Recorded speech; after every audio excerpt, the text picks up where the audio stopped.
ಪ್ರೀತಿಸಲು ಕಲಿಸಿದವನು ನೀ ತಾನೆ 2 ಸಂಚಿಕೆ 8.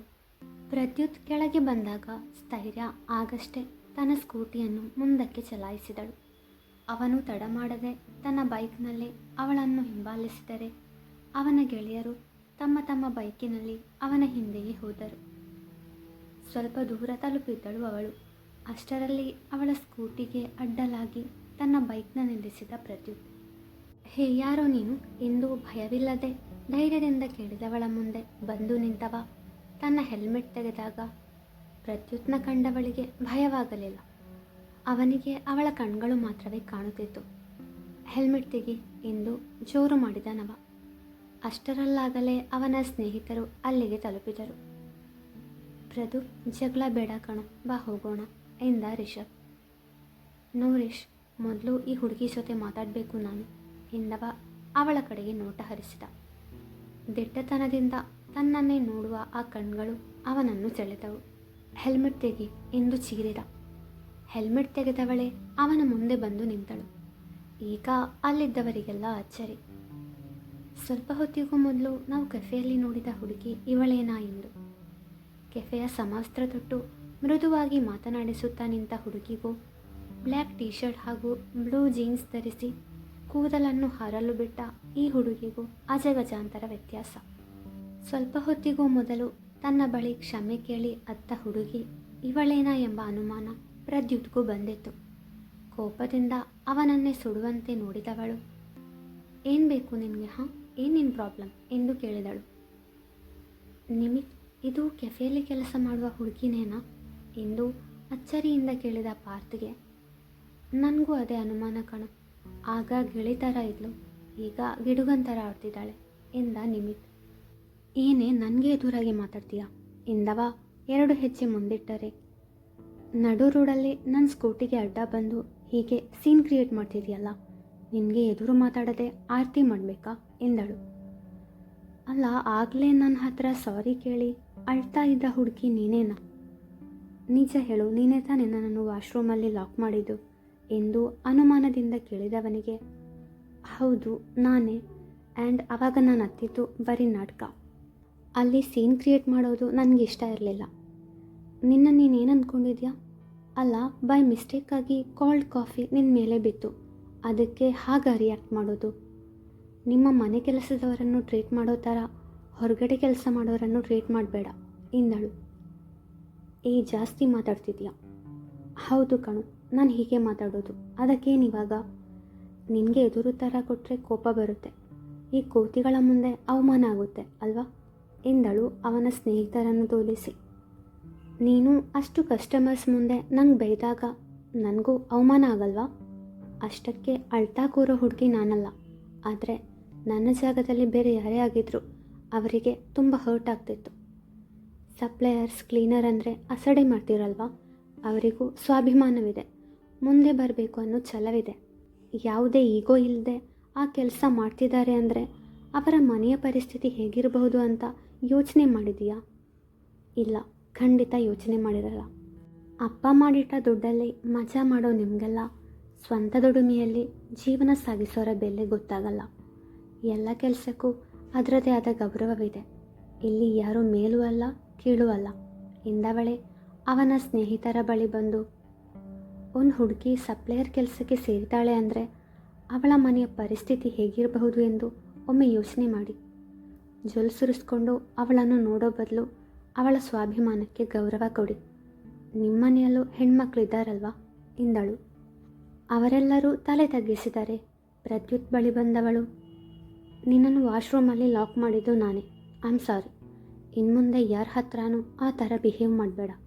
ಹಾಗೆ ಮಾಡಿದರೆ ನಾನಿವತ್ತು ಮಾಡಿದ್ದು ನಿನಗೆ ನೆನಪಾಗಲಿ ಅಂತಾನೆ ಹಾಗೆ ಮಾಡಿದೆ ಎಂದವಳು ತನ್ನ ಸ್ಕೂಟಿಯ ಬಳಿ ಬಂದಾಗ ಅವಳ ಫೋನ್ ರಿಂಗ್ ಅನಿಸಿತು. ಅದು ನೀನು ಬರೋದೇನು ಬೇಡ, 5 ನಿಮಿಷದಲ್ಲಿ ಮನೆಗೆ ಬರ್ತೀನಿ ಎಂದವಳು ಕರೆ ಸ್ಥಗಿತಗೊಳಿಸಿದರೆ, ಅದು ಯಾರು ಎಂದು ಯೋಚಿಸಿದ ಪ್ರದ್ಯುತ್. ಅವಳ ಮಾತುಗಳು ಅವನ ಮನಸ್ಸಿಗೆ ನಾಟಿದ್ದವು. ಅವನ ತಪ್ಪು ಅವನಿಗರಿವಾಗಿತ್ತು. ಸರ್, ನಿಮ್ಮ ಬೈಕ್ ತೆಗಿರಿ, ನಾನು ಮನೆಗೆ ಹೋಗಬೇಕು ಎಂದಳು. ಈಗ ಅಲ್ಲಿರುವ ಯಾರಿಗೂ ಅವಳ ಮೇಲೆ ಕೋಪ ಇರಲಿಲ್ಲ. ಅವಳ ಮೇಲೆ ಗೌರವ ಮೂಡಿತ್ತು. ತಮ್ಮ ತಪ್ಪಿನ ಅರಿವಾಗಿತ್ತು. ನಿನ್ನ ಹೆಸರೇನು ಎಂದು ಕೇಳಿದ ಪ್ರದ್ಯುತ್. ನನ್ನ ಹೆಸರು ಯಾಕೆ ಸರ್ ಎಂದವಳಿಗೆ. ನನಗೆ ಫಸ್ಟ್ ಟೈಮ್ ಒಂದು ಹುಡುಗಿ ಲೈಫ್ ಲೆಸನ್ ಕಲಿಸಿತು. ನಿನ್ನ ಹೆಸರಾದರೂ ತಿಳ್ಕೊಬೇಕಲ್ವಾ ಎಂದ ನಗುತ್ತಾ. ಸ್ಥೈರ್ಯ ಎಂದಳು.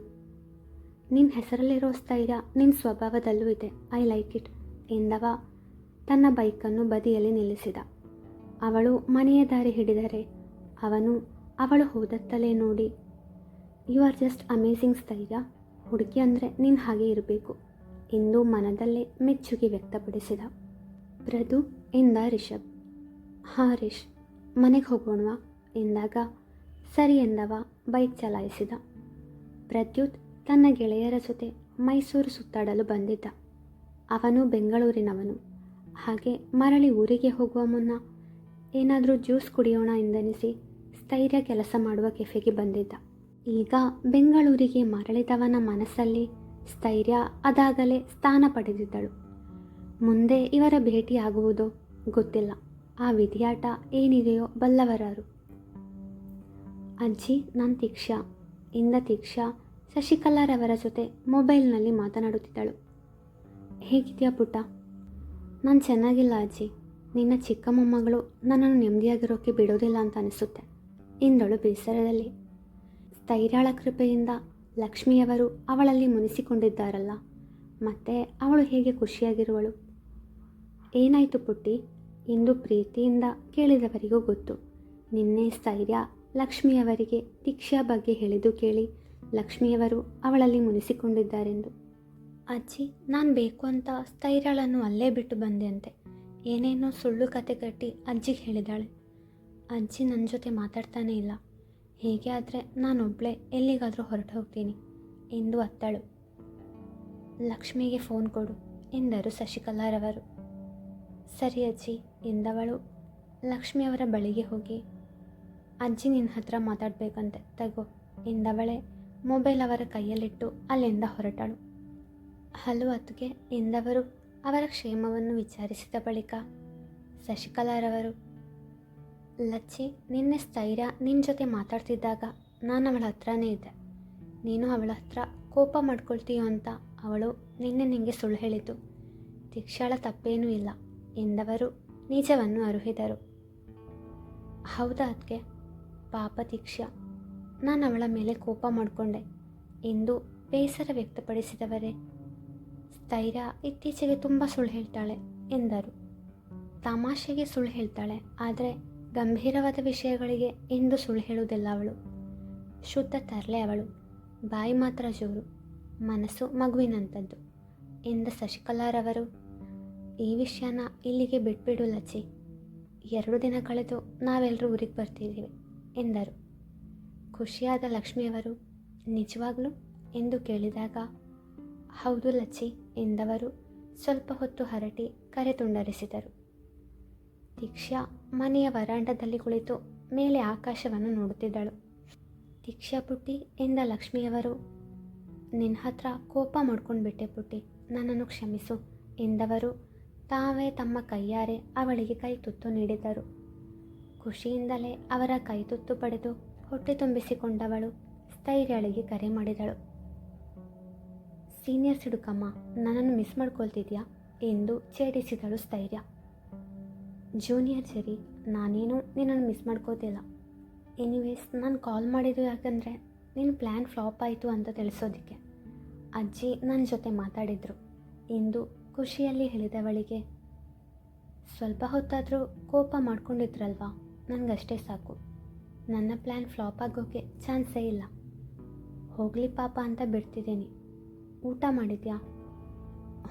ಅಜ್ಜಿ ನನಗೆ ಕೈ ತುತ್ತು ಕೊಟ್ಟರು ಗೊತ್ತಾ ಎಂದು ರಾಗ ಹೇಳಿದವಳಿಗೆ, ಇವಾಗ ಗೊತ್ತಾಯಿತು ಎಂದು ನಕ್ಕವಳು, 2 ದಿನ ನೆಮ್ಮದಿಯಿಂದ ಇರು, ಆಮೇಲೆ ನಾವೆಲ್ಲರೂ ಅಲ್ಲಿಗೆ ಬರ್ತಾ ಇದ್ದೀವಿ ಎಂದಳು. ಅವಳ ಮಾತಿಗೆ ಖುಷಿಯಾದರೂ ಅದನ್ನು ತೋರ್ಪಡಿಸದೆ, ಹಾಂ ಆಯಿತು, ನೀನು ಊಟ ಮಾಡಿದ್ಯಾ ಎಂದವಳಿಗೆ, ಇವತ್ತು ಮಮ್ಮ ನನಗೆ ಕೈ ತುತ್ತು ಕೊಟ್ಟರು ಎಂದು ಸುಳ್ಳಾಡಿದಳು. ವಾಟ್? ನೋವೆ, ನಾನಿದನ್ನು ನಂಬಲ್ಲ. ಅಮ್ಮ ನಿನಗೆ ಯಾವತ್ತೂ ಕೈ ತುತ್ತು ಕೊಟ್ಟಿದ್ದನ್ನು ನಾನು ನೋಡೇ ಇಲ್ಲ.